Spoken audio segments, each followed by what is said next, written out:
es dar vida a nuestras ideas. Soñar nos lleva más allá de la realidad, abriendo puertas a lo imposible.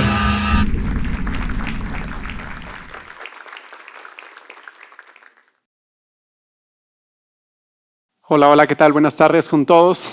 Y como siempre, cuando suelo estar en la línea de partida, les pido a todos que coordinemos nuestra respiración. ¿Cómo?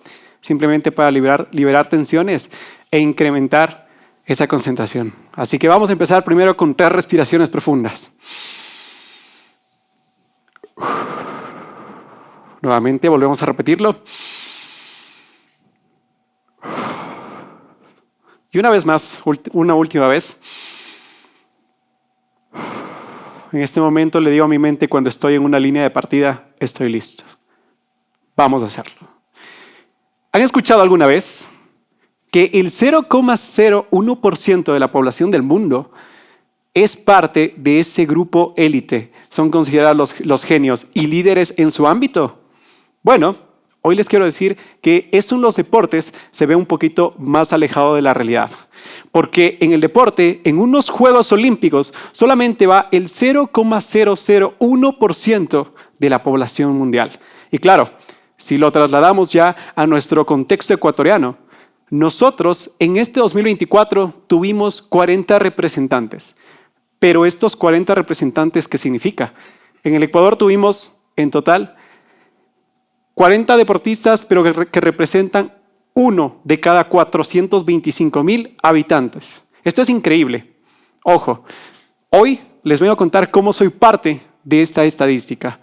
Cuando era niño, siempre pensaba que mis habilidades en el deporte eran condicionadas o eran limitadas, porque precisamente no tenía muchas habilidades para jugar fútbol, para jugar básquet, para jugar vóley. Pero todo cambió en mí cuando un día tuve la oportunidad de prender la televisión en mi casa y pasó algo inesperado. Ese niño de 9 años encontró una oportunidad a través de esa narración que decía: el ecuatoriano Jefferson Pérez está peleando la medalla de oro. El día de hoy Ecuador vuelve a soñar con otra medalla. Y yo me quedé impactado. Me imagino que ustedes se familiarizaron algunos con esta narración. Unos lo escucharon en el 1996. Yo tuve la oportunidad de escucharle en el 2008, pero en este momento nació mi oportunidad.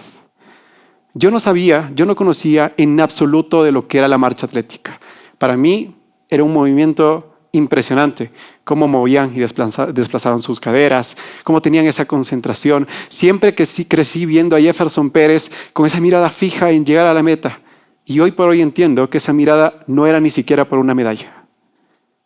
Era por entregarlo todo. Y saben, de hecho, esta oportunidad que tuve de ver a Jefferson Pérez por la televisión me dio esas ganas de poder practicar este deporte. En el año del 2013, cuando tengo la oportunidad de iniciar a 8º curso en mi Colegio Técnico Sucre, conozco a mi entrenador, a mi primer entrenador, que fue mi profesor de educación física.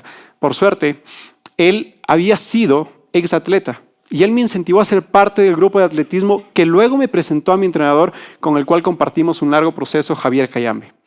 Javier, como anécdota de nuestra primera competencia a nivel nacional, yo bajaba con mi ropa del colegio tal cual como solía bajar a los entrenamientos para después, primero entrenar y luego después ir a competir, ir al colegio. Y en esa mañana Javier me dice: David, el día de hoy hay una competencia en Riobamba y creo que tú puedes ganar. Si es que ganas, te vas a un campeonato sudamericano. Yo dije: wow, es una oportunidad increíble. ¿Qué necesitamos? Me dice: primero el permiso de tus padres. Y yo les dije: hoy nos vamos a escapar de aquí, no pasa nada, yo me encargo.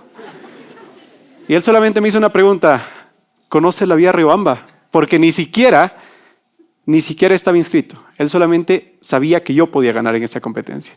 Y claro, no, mi entrenador creo que estaba con mucha emoción que en ese momento a un niño de 13 años le pregunta si conoce la vía Riobamba. Obviamente un niño ilusionado con competir, lo lógico es que le diga que sí. Lo bueno es que llegamos hasta la Tacunga. De la Tacunga fuimos preguntando, pero tuve la oportunidad de llegar 15 minutos antes del evento. Él me dice: no te preocupes, calienta que yo hablo con los organizadores. En ese momento, Javier habla con los organizadores, acabó el calentamiento, estaban en la línea de partida y me dicen, David, no te van a dejar competir. Y yo le digo, ¿qué puedo hacer? Me dice, llora. Llora. Le digo, ¿en serio? Sí, llora. Y bueno, El punto es que entré con la convicción de que me iba a llevar ese primer lugar porque quería clasificar a Argentina. Quería esa medalla, ansiaba esa medalla. Se da la competencia. Las tres respiraciones para estar listo. Pero después de ello, empezó la competencia. En la primera vuelta, la segunda vuelta, iba en el primer lugar. Cuando en la última vuelta me pasa un chico de Azuay, de otra provincia, y quedo en la segunda posición. Según yo, en ese momento emocionado, profe, ganamos. Me dice, por favor, ¿qué ganamos? No, quedaste segundo. Y no es por el lugar, sino que este proceso continúa. Vamos, nos regresamos de Quito. Y yo creo que hay una gran lección de aprender de esto. Y esta lección, precisamente, ¿se acuerdan que yo les había dicho que no quería decirles a mis padres? Era porque mis padres todavía no entendían cuál era mi visión. Que yo quería ser ese ecuatoriano que estaba con la gorra virada para atrás, dándolo todo en unos Juegos Olímpicos. Y simplemente, cuando hice este cambio de entorno junto a mi entrenador, nos alineamos y tomamos una decisión de limitarnos para poder estar en esta competencia. Dimos ese primer paso de acción para lo que hoy se traduce en 2 clasificaciones a Juegos Olímpicos. Después de esta competencia ocurrió la magia. Bueno, ¿qué pasó en Argentina? Sí, clasifiqué a este sudamericano. Tuve la oportunidad de ganar mi primera medalla de oro sin haber representado a la provincia. Mi primera medalla de oro en unos Juegos Sudamericanos en Argentina, Mar del Plata, en el año del 2013. Y a partir de ahí fue un dominó de resultados deportivos. Campeón de Juegos Sudamericanos, Panamericanos. Hoy por hoy también puedo decir que tuve la oportunidad de romper varios récords de mi ídolo, Jefferson Pérez, que duraron en su posesión más de 26 años. Pero todo esto, al finalizar esta etapa entre competencias en la categoría juvenil y hacer la transición ya para mis estudios, nuevamente me siento a conversar con mis papás y yo sabía que tenía que cambiar de ambiente. Quizás era momento de seguir tomando decisiones. Me siento junto a mi padre en la mesa y conversábamos y le decía, papá, ahora que ya terminé el colegio, voy a tener que tomar decisiones. Y él me dice, sí, a mí me gustaría que tú seas parte de la milicia, seas parte de alguna de las fuerzas. Y yo le decía, no, papi, yo tengo un propósito. Me decía, ¿cuál? ¿Cuál es ese propósito? Le digo, yo primero pensando en mí como deportista, quiero llegar a unos Juegos Olímpicos. Y en segundo lugar, quiero seguir ayudando a más deportistas a que lleguen a unos Juegos Olímpicos. Creí entender mi propósito. ¿Qué pasó? Aparentemente, y ya les cuento por qué aparentemente, había descubierto mi propósito. El propósito es la contribución única que nosotros hacemos hacia el mundo. Yo quería seguir apoyando a estos deportistas, a más deportistas que estaban pasando quizás un proceso similar, tanto en sus hogares como en limitaciones de recursos cuando están entrenando. Y como por arte de magia, después de esa conversación, al finalizar nuestra charla entre padre e hijo, obviamente mi padre me dijo, bueno, David, si es que esa es tu decisión de estudiar y no entrar a alguna de las fuerzas, hasta aquí pude apoyarte en este momento. Yo le dije, muchas gracias por todo y voy a continuar con mi proceso. Por arte de magia, tengo la oportunidad de llegar a la Universidad de las Américas. Y acá, la Universidad de las Américas me permitió estudiar con una beca del 100% la carrera de gestión deportiva. Cuando yo llego a la carrera, estoy en el segundo semestre, me encuentro con un amigo y me dice, oye, qué genial que estás estudiando, un amigo externo. Tenía más años que yo. Y él me dice, ¿por qué escogiste esta carrera? Le cuento un poco y que en un futuro a mí me gustaría apoyar a los deportistas y que me gustaría ser ministro del deporte. Y él me dice, ¿seguro? Y yo le digo, sí, yo quiero ser ministro porque yo quiero ayudar al deporte. Y me dice, ¿quién eres? Yo le digo, no, yo soy David Hurtado. Y si no, ese no fuera tu nombre, ¿quién eres? Yo soy un deportista. Y si no hubiera sido deportista, si hubiera sido artista, si hubiera sido pintor o si hubiera sido cantante. ¿Quién eres? Buena pregunta, mejor ya no respondí para que no me siga.